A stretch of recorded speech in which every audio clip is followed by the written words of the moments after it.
Time, the silent herald of life and death, success or failure, the unseen force that measures man's destiny, reaching its most fateful moment as it slowly strikes the 11th hour.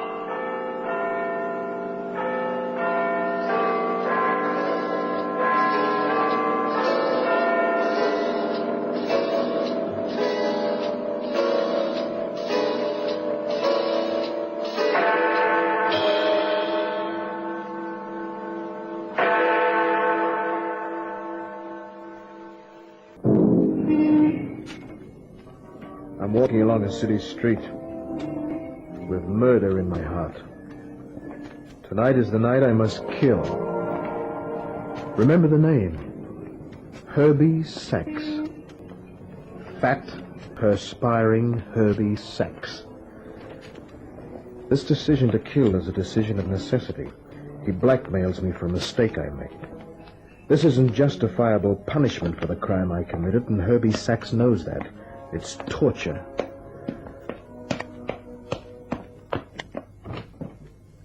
The Lyft driver has gone home for the night. So far, so good. No one has seen me. Punch the third button.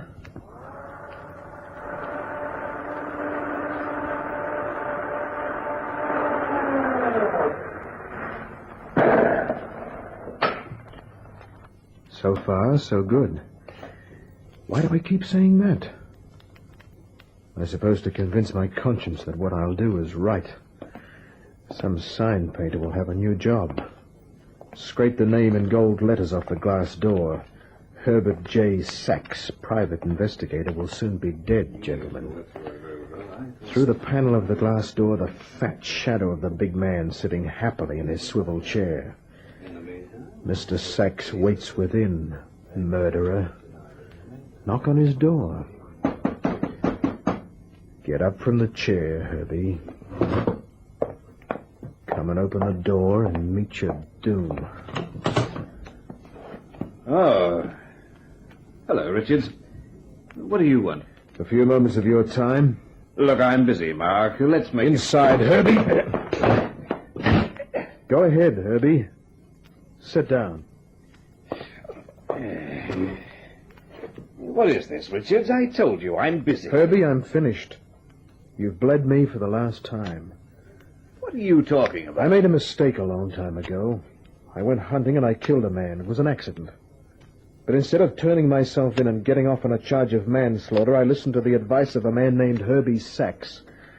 So I ran away from the scene of my crime. Listen to me, Mark. This is ridiculous. Nobody saw you shoot him, you said. Nobody did.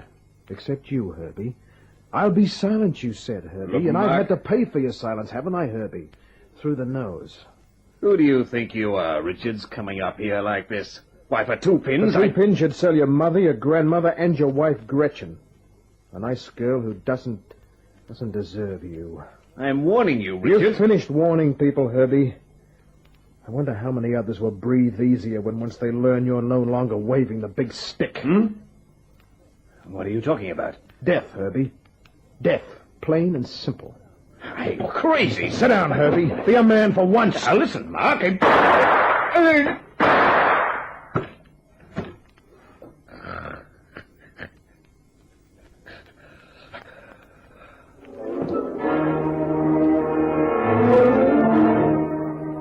Now the sign painter may scrape off the gold letters on the glass door. Herbert J. Sachs sits dead in his swivel chair, his mouth silent. No words, no accusations, no talk of any kind, no talk... Wait. Herbie was talking to somebody when I knocked on the door. Who was he talking to? The telephone on his desk.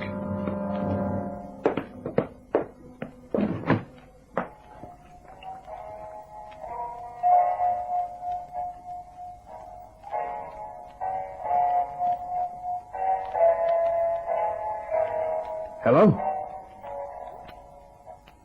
Hello? Who's there?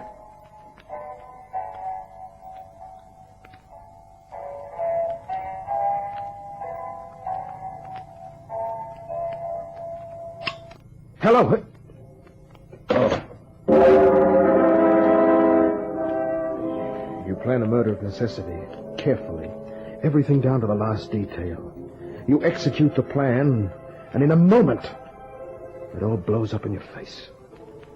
The phone on Herbie's desk. I'd never realized the phone had been off the hook. In my excitement, my jubilation, I'd completely forgotten about it. Herbie had been talking to someone on the phone. Who was it? Somebody I knew? Somebody I didn't know? Somebody like Herbie who'd make me suffer more? I had to find out. But how? How? On Herbie's desk. Let me look. Maybe something on the desk. Wait, I've got an idea. The phone pad. Today, March 24th, and under the date, 3 names. L. Collins, the name Janice, and a phone number, and Arthur Laffoon. Those names, I don't know any of them. Wait. Breathe deeply. Be logical.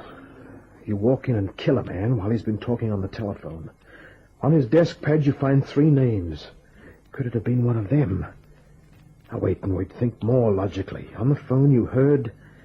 Was it a radio? Was it a record of... That's all you have to go on. But it'll have to be enough. Even now, whoever it was may be calling the police. Down in the corner telephone booth, you look up L. Collins. There's only one. Strange for a name like Collins. But only one. Lucius Collins, who lives in North Woodburn. A taxi gets me there in 20 minutes.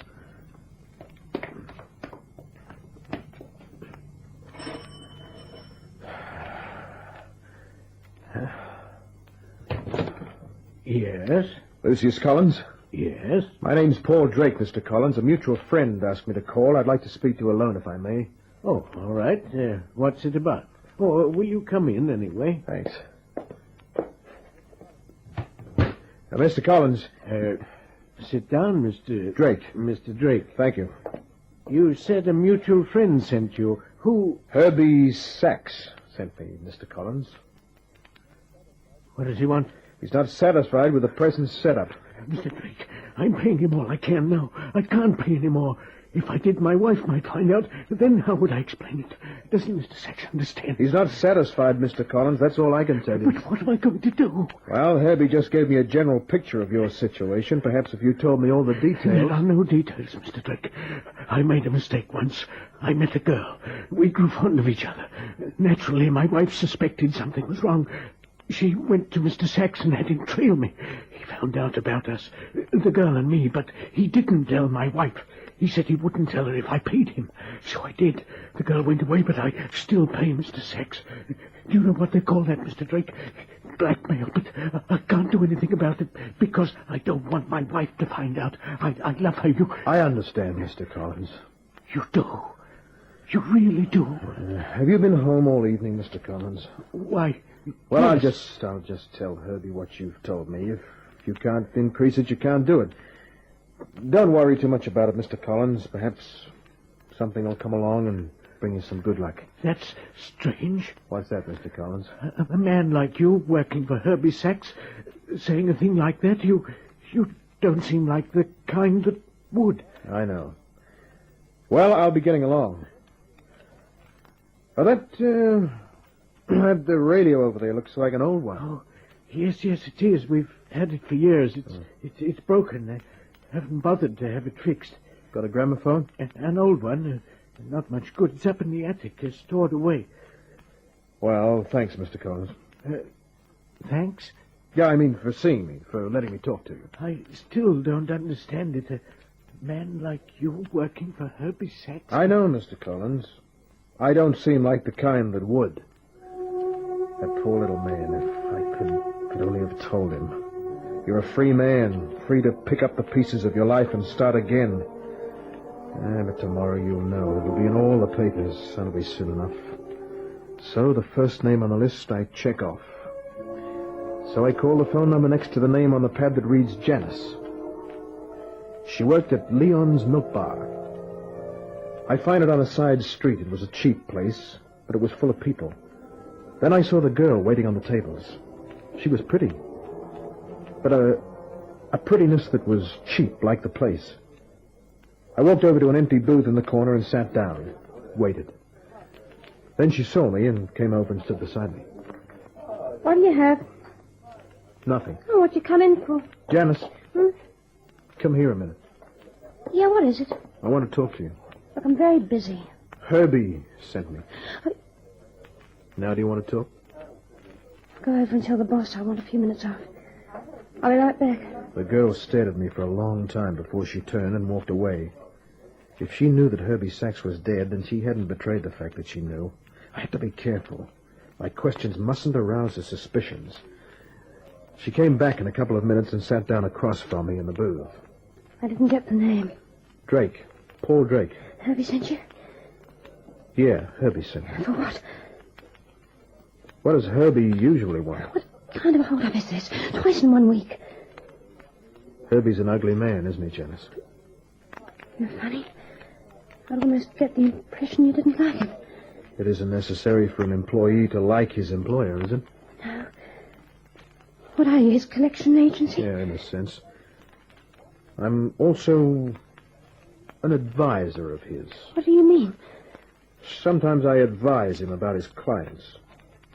Perhaps I could advise him about you. What would you advise him? I think you're a pretty girl. A very pretty girl, Janice. I'd advise him of that. You shouldn't say things like that. Why not? Because they're not true. They are. What do you want with me, mister? I'd like to take you home tonight, to where you live. That's all I want. That's a lot. I think you're pretty, Janice. I told you. I'll get off in an hour. You can take me home. In an hour.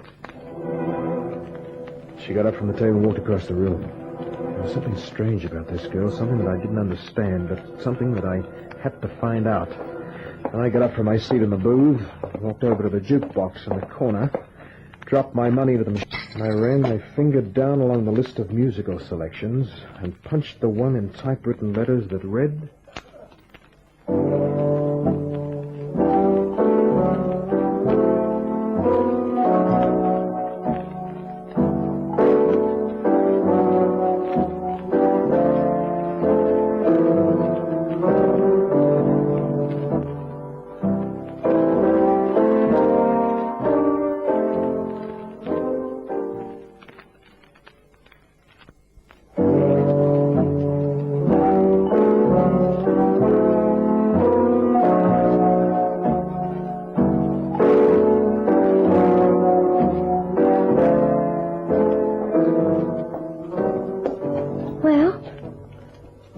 Nice music. Like it? My favorite record. I play it all the time. You do? Mm-hmm. Well, shall we go? Yeah, I'll call a taxi. Well, you don't have to. Why not? Ride home in style. It's only a couple of blocks from here. We can walk. Wouldn't you like to walk? Oh, all right.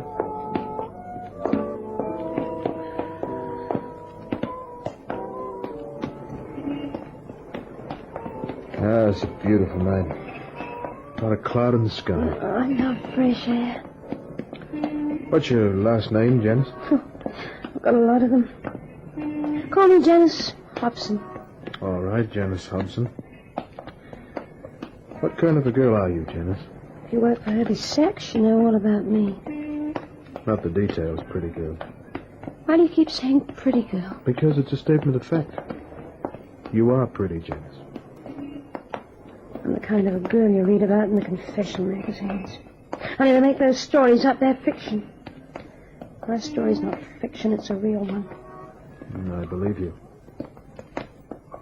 A long time ago, a girl with big ideas came down from the country and landed in the big city. She met a man named Herbie Sachs. She met her after she'd gone off the deep end. She wanted thrills. Those thrills ended up in a straitjacket and a sanitarium. They were the kind of thrills you don't write the family back home about. How does Herbie come into this? Herbie? Oh, Herbie is a man with many ways and means. And when the girl ended up an alcoholic and then worse, Herbie was the big brother. He had a soft shoulder and he stretched out a helping hand. But in his other hand... A knife. After I was cured. He told me I had to pay him for his silence. The silence that would keep the family back home from finding out about the thrilling things that had happened to the girl from the country. Are you over those thrills, pretty girl? Yes. Well, and truly over them. That's good. Why do you work for a man like him? Write it off to living. Were you at the milk bar all night tonight? Ever since 8 o'clock. Why? Nothing. I think I'm making conversation because I don't want to talk to you anymore. Look, mister, you can walk on the other side of the street. I didn't mean to waste Wait a minute. I didn't mean it in that way, Janice. Honest, believe me. What I meant was that I didn't want to talk because I suddenly feel like kissing you. Yes, I want to kiss your lips. This is where I live.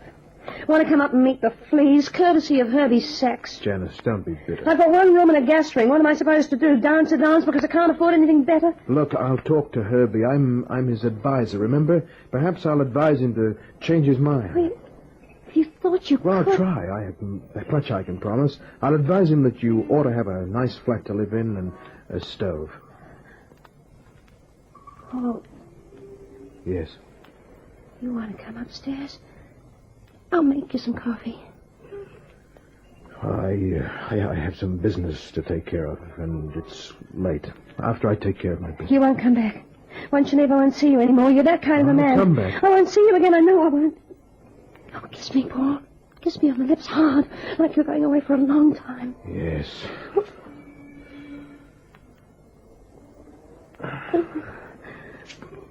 Paul, come and let me make you some coffee. I'll be back again after I take care of my business. Oh. Janice, someday, if you ever find this is all over, go back home to the country, to where there aren't thrilling things for a girl like you to do. Right. Promise me on the kiss. Perhaps, Paul. Perhaps.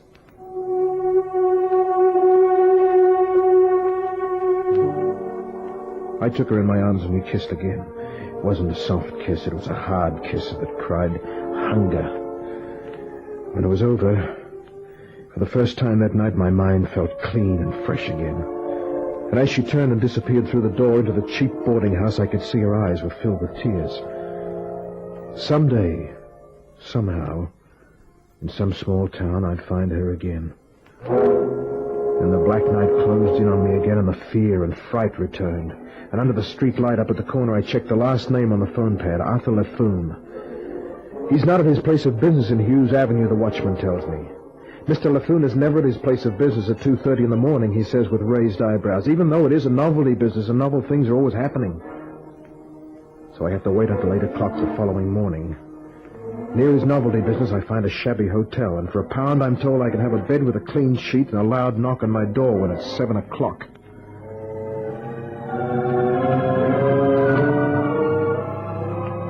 By 5 minutes after 8, I'm standing in front of Mr. Laffoon's novelty business on the 3rd floor. My hand closed tightly around a piece of blue metal that means death for Mr. Laffoon. Yes, all right, Madge. There's a shipment I'll get out to you on Friday, all right. I promise you, Madge. And when Laffoon makes a promise, he keeps his word. Okay, I'll see you. Well, hello, brother. Mr. Laffoon? That's it, Brother Laffoon. Anything that's novel or new, see Laffoon. Here, let me show you these small telescopes we just got in. They made some a couple of years ago, but those were tame. But these, wow. Here, take a look at this one. Look, Come on, go ahead. Just squint your eye. You got to focus it, of course. Herbie sent me. What was that, brother? Herbie Sachs. Yeah, you mentioned the name, Herbie Sachs. What am I supposed to do? You know Herbie. Who are you, anyway? I work for Herbie Sachs. I'm recently hired to make collections. I've come to collect. Collect? But I only talked with Herbie last night. Last night. I talked with him on the telephone last night. I don't get this. You talked with him on the telephone last night? Why, yes, brother. So you talked to Herbie on the phone last night, eh, Mr. Laffoon? Who are you, brother? Nobody you'd be interested in. Yeah, well, maybe the cops would be interested. Put it down! You get your hands off me! Later, Mr. Laffoon. Later we'll take care of some unfinished business. When it's dark, and no one will see. I got out of the building I had to before someone saw me. Saw my face and would recognize it again. But tonight when it's dark, I'll wait for you and follow you, Mr. Laffoon. It was you on the phone. Now I know. I bought a paper and went home. When I got home, I opened the paper, and there it is on page 2. An account of the death of Herbert J. Sachs, the private investigator. Shot through the chest twice by an unknown assailant. That's right. Unknown except to 2 people. Me, the man who killed him, and Arthur Laffoon, the man who heard the shots fired while on the other end of the telephone. How soon would it be before Mr. Laffoon would tell the police the name of the murderer? Long enough. Because Laffoon was the kind of man who'd wait for the killer to get in touch with him. Laffoon was the kind of man who could be bribed. And then, while I tried to sleep...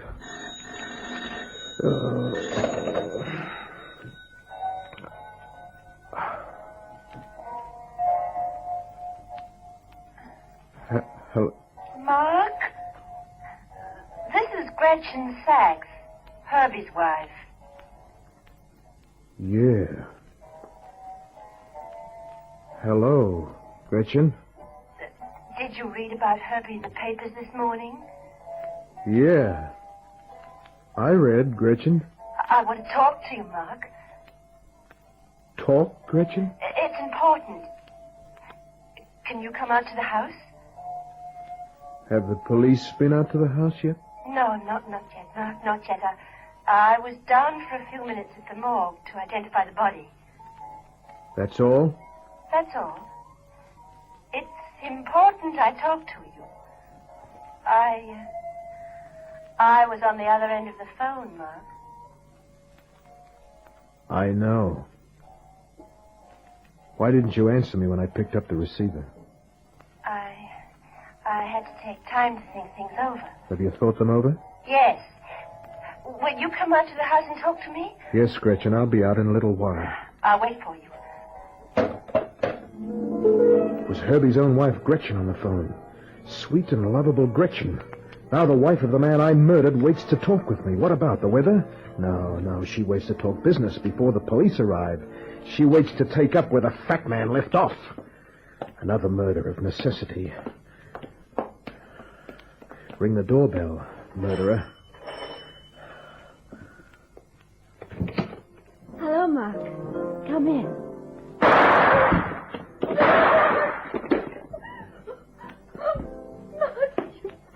You fool. I'm sorry, Gretchen. I hated him. I hated him. What? What are you saying? I couldn't stand it. Everything he was. I hated it. He wouldn't let me go. No, I don't believe it. Last night, I called him on the telephone. Called him to tell him to come home. No.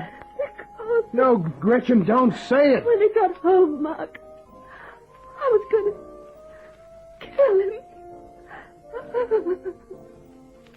Gretchen!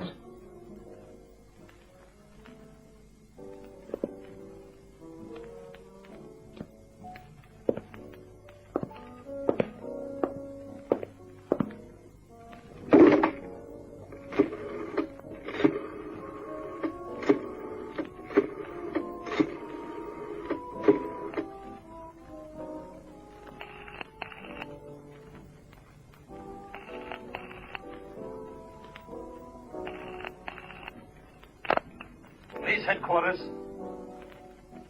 Police?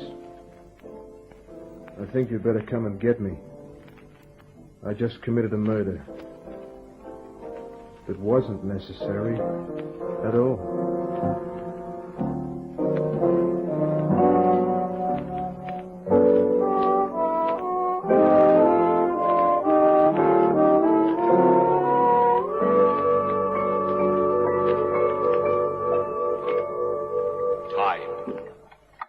Silent herald of life and death, success or failure, the unseen force that measures man's destiny, reaching its most fateful moment as it slowly strikes the 11th hour.